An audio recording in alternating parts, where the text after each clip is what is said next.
The edge is an exciting place full of new technologies or existing technologies that are being brought together in new and exciting ways. This really is a melting pot of technology at the edge. This episode of the Tech Field Day podcast features John Osman, Guy Courier, Ivan McPhee, and myself, Alistair Cook, describing the melting pot that is edge computing. Welcome to the Tech Field Day podcast, where we bring together a group of IT technical experts to discuss a single topic about key concepts in the industry. This podcast features a variety of perspectives from members of the Tech Field Day delegate community and is often recorded in association with our Tech Field Day events. Tech Field Day is a part of the Futurum Group, and this podcast is also published with our sister company, TechStrong TV. In this episode of the podcast, recorded live at Edge Field Day, we'll be discussing the premise: the edge is the new melting pot of technology. Before the discussion, let's meet who's on the panel today. And Ivan McPhee, I'm delighted to have you on this panel at your very first Tech Field Day event. Tell us just a little bit about yourself. Well, thanks a lot for having me. Really appreciate it. Great to meet everybody and to be able to be part of this day. I'm Ivan McPhee. I'm an analyst with GigaOM. I'm focused on the security and networking sectors. And John. My name is John Osman. I'm from Albuquerque, New Mexico. I'm a consultant. I primarily work with networking and interconnection and things of that nature in the hinterlands. And Guy? Guy Courier. I'm CTO at Visible Impact, and you can see my work at futurumgroup.com. I think this idea that the edge is a melting pot of technologies is something that we've seen as we've been experiencing the presentations here at Edge Field Day. Now we're at the end of day one. We've had 3 of the presentations. I'm sure we'll see more of the melting pot next week. But we've already seen the melding of having containers for your applications, along with using those containers to deploy virtual machines out at the edge. And so we're seeing a variety of technologies there. We saw things like machine learning being actually operated on very small edge devices. Now, I really like that the example given was a conventional AI where it was image recognition using OpenCV inside of Frigate, some of the tools that you might have been using for some time to build actual AI applications long before this large language model came along and vastly increased our resource needs. But then we saw a vast amount of resource being delivered out into an edge. We saw the ability to add huge amounts of storage and huge amounts of offload for AI to your existing edge hosts. And so we saw quite a lot of different technologies being glued together to answer a variety of different requirements. John, you're particularly focused on networking. Do you see that sort of networking stack getting pushed into the edge components and being glued together? I do at times. It's a little difficult sometimes in some of the smaller cities in rural areas that don't have a lot of connectivity. And a number of the places are starting to get a lot of grant money and things of that nature to build out middle mile pieces and some last mile into the cities. And one of the pieces we keep seeing are people wanting to push some of the applications into data centers that are near these people, because a lot of it is agriculture, some of the precision agriculture work that's going on right now, where the turnaround time of being able to take a picture of a plant, turn around and tell whether it's a weed or not very quickly is very important. And if you have to ship it off from rural New Mexico to Chicago for that work to get done, the answer won't get back fast enough. There's a whole melding together there of a John Deere, not the conventional tractor, but a robotic tractor and a whole bunch of lasers. So this is the awesome part of what's going on out at some of the edges. We're not going to use chemicals to deal with weeds. We're going to zap them with lasers. Guy, would you like to be zapped with a laser today? Sure. Just as soon as I identify whether that plant is a weed or not, you can zap away. I think, the melting pot idea is a really good way to think of the edge, because I think you just described to my mind, one force that is part of one half of the melting pot, which is the classic edge scenario of unusual conditions, extreme conditions, not under a desk, not in a data center, not cooled properly or normally or any of that sort of thing on the one hand. And then on the other hand, what you didn't mention is there's a lot more flexibility that we see in platform architecture, form factor, and so forth. Some of the form factor is required by the conditions, but the other thing is that there seem to be a lot more. There's a lot more of an ability to build proprietary platforms.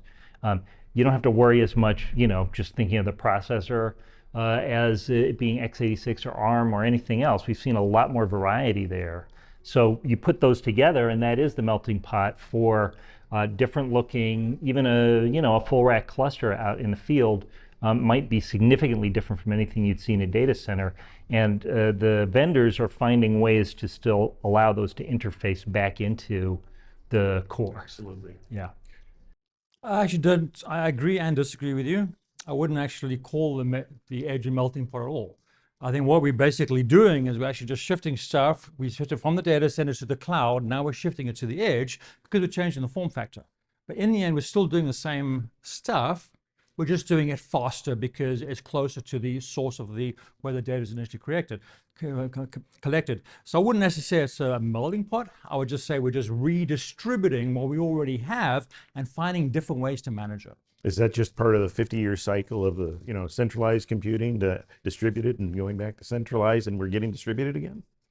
Well, they're all going over your networks. So where's the problem? The problem has to do with latency, bandwidth, availability, that sort of thing. One of the things that I've always complained about mobile apps, for example, is that so many of them seem to be developed with this idea that you're getting at least 2 bars on some local tower, and the reality of it is that that's not the case even today. So there are a lot of shifting conditions that I think, Ivan, necessitate design changes in the systems themselves, and that causes them to diverge and be more diverse in the edge. That is not the same thing to me at all of this shifting back and forth. Well, question is, what piece of the edge is the most important? Is it the interconnection? Because if it is the interconnection, if you're talking about a cell provider, most of the time your handset is being backhauled to a major city anyway. So if you're trying to rely on cellular systems, you're not getting the latency benefit of having things local and on, at the edge. But are we seeing that there is again, the melting pot, this idea that the mobile devices are actually melding with the devices at the edge. And so you're getting something that has a mobile device architecture. It'll often have a mobile device's CPU and may well have the offloads from a mobile device, right? Modern mobile devices do AI locally. Yet we're trying to deliver things that we used to deliver in the cloud, to Ivan's point. We're bringing these things together, but having to make changes to them as well, because of course you throw things into a melting pot, they lose their own shape and they assume the shape of the pot. And the problem we're trying to solve here is not one of, we've got a very small number of huge clusters, and this is absolutely Avasa's story, is you're not managing a single huge cluster or a small number of huge clusters. And so the tools that are good for managing a single huge cluster are terrible for managing a massively distributed collection of things that probably don't even need to be clusters. So we definitely see this, there's a different set of requirements that are going to drive a different set of solutions.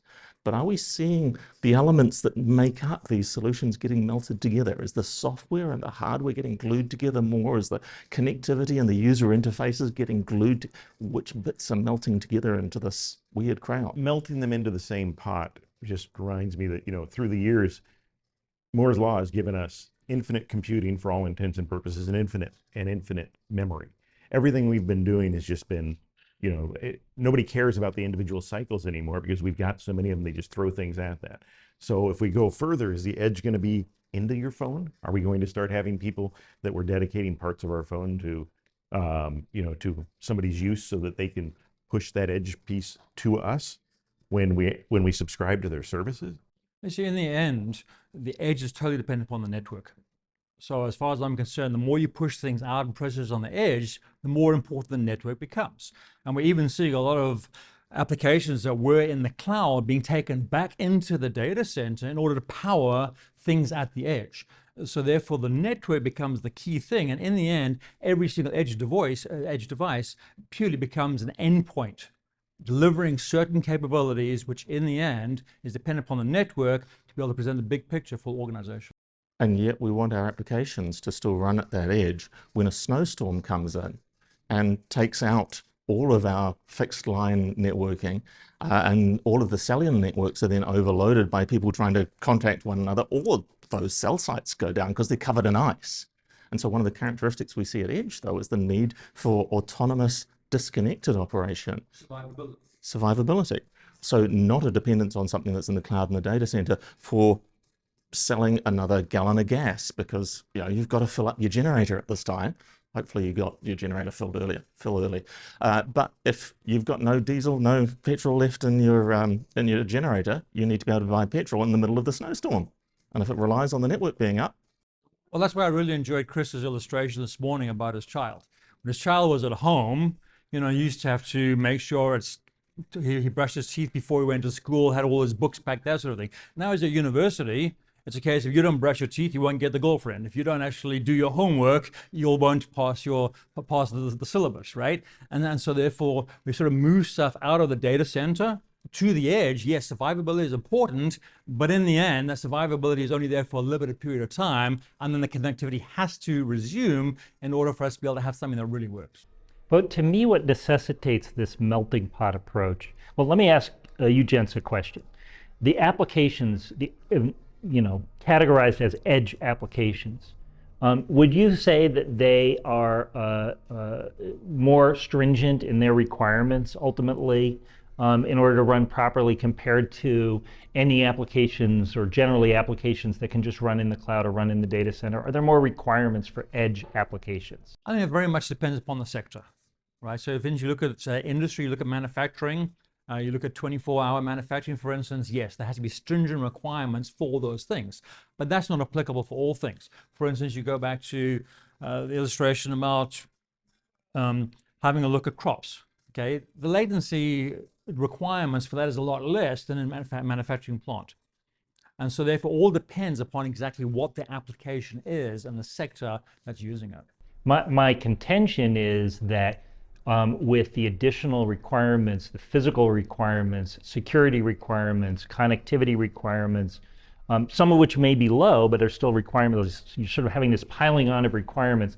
That's what drives the melting pot. But I guess what you're saying, Ivan, is that it does drive the melting pot in some cases, but it does not drive any kind of melting pot in others. So there you have the answer to the question, both yes and no. This is a perfect podcast. So we're returning to the consultant's answer of yes, but it depends. Yeah, very good, very good.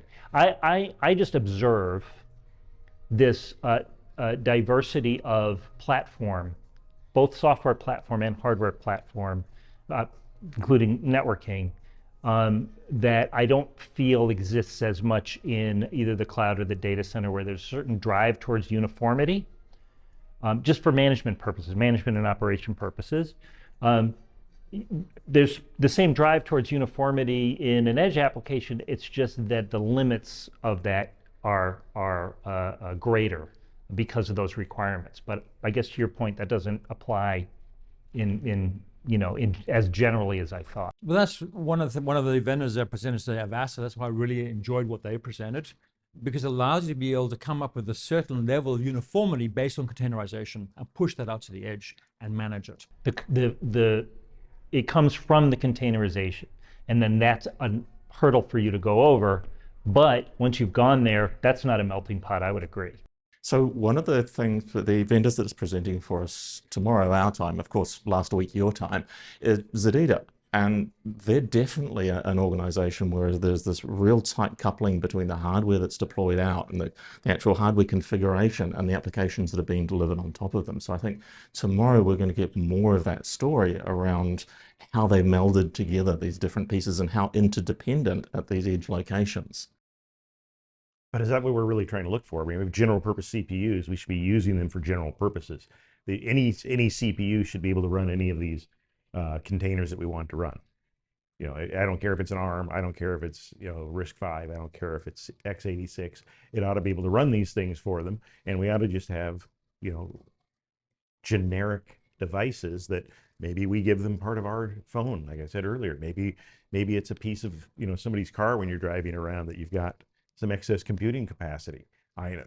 That's the world of the edge. I mean, and that's a melting pot more than anything I've ever seen in my life. The idea of just using whatever resources are available at the time. It'd be amazing to get a faster response to the judgment of whether that's a weed or not because somebody is driving a Tesla past your field at the time.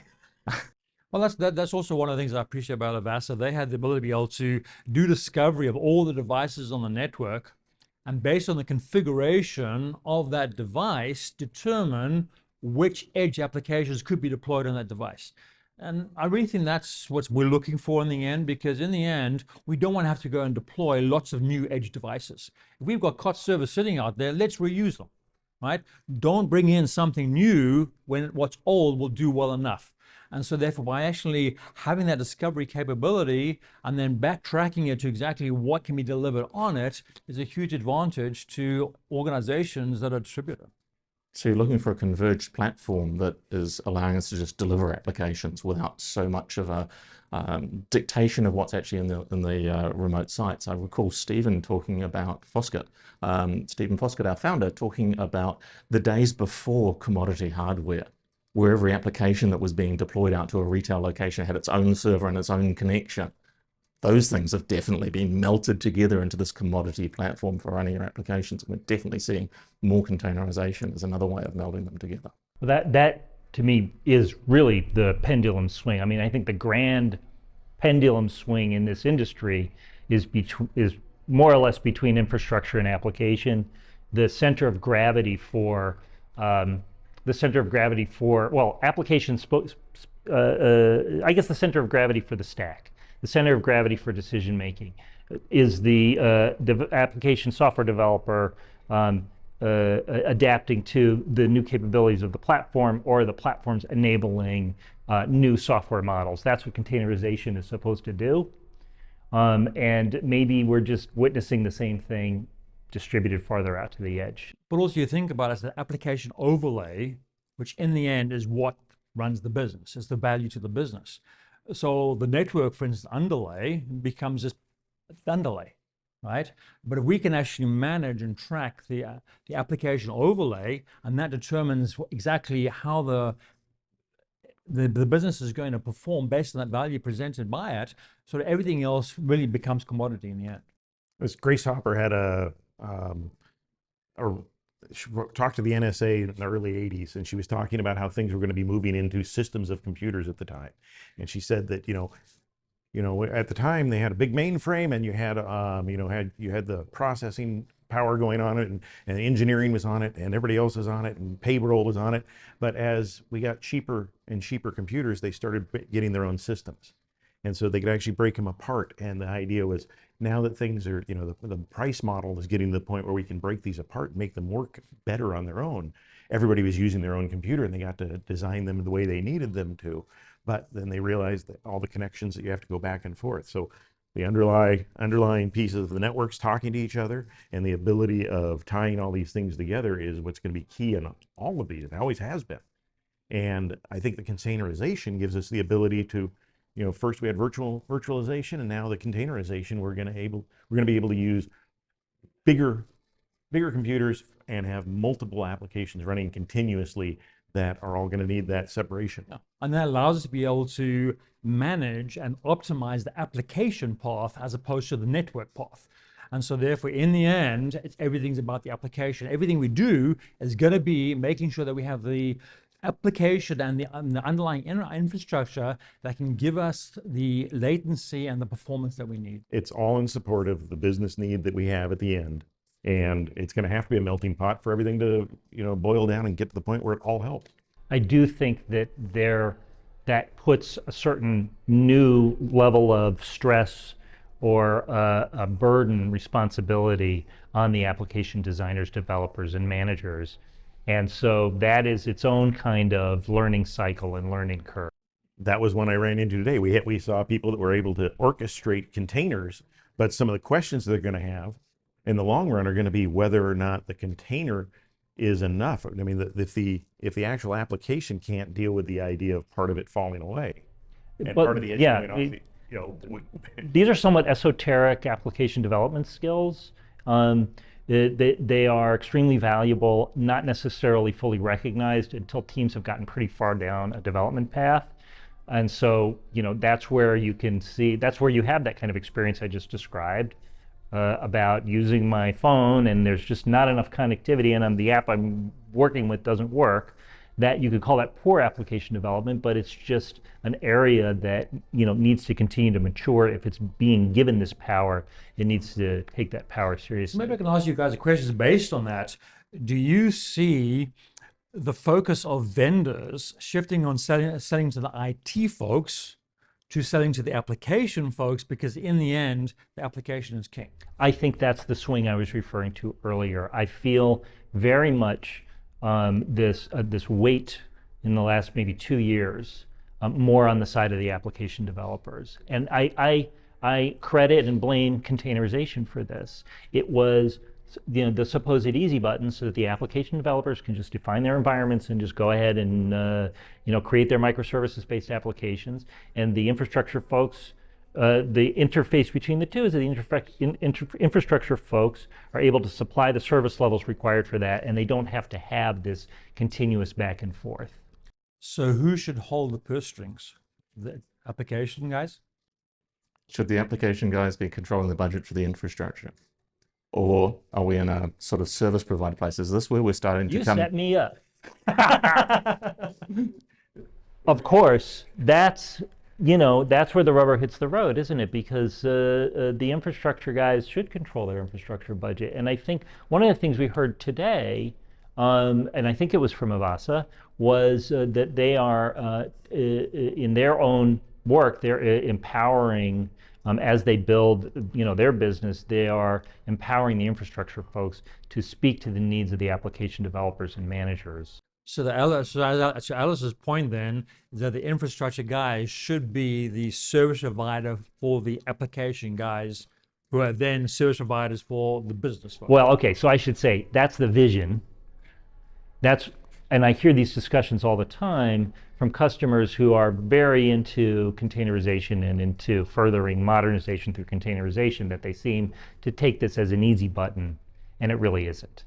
So I'd like to drag us back from the precipice of whether DevOps and platform engineering are important things, because I can see the whole melding together, the melting together of these different technologies in here. We were heading for this idea that the technologies are coming together in this edge location, and that a whole bunch of different technologies are being brought together and used in ways that they weren't previously used. That's where I'm coming from this.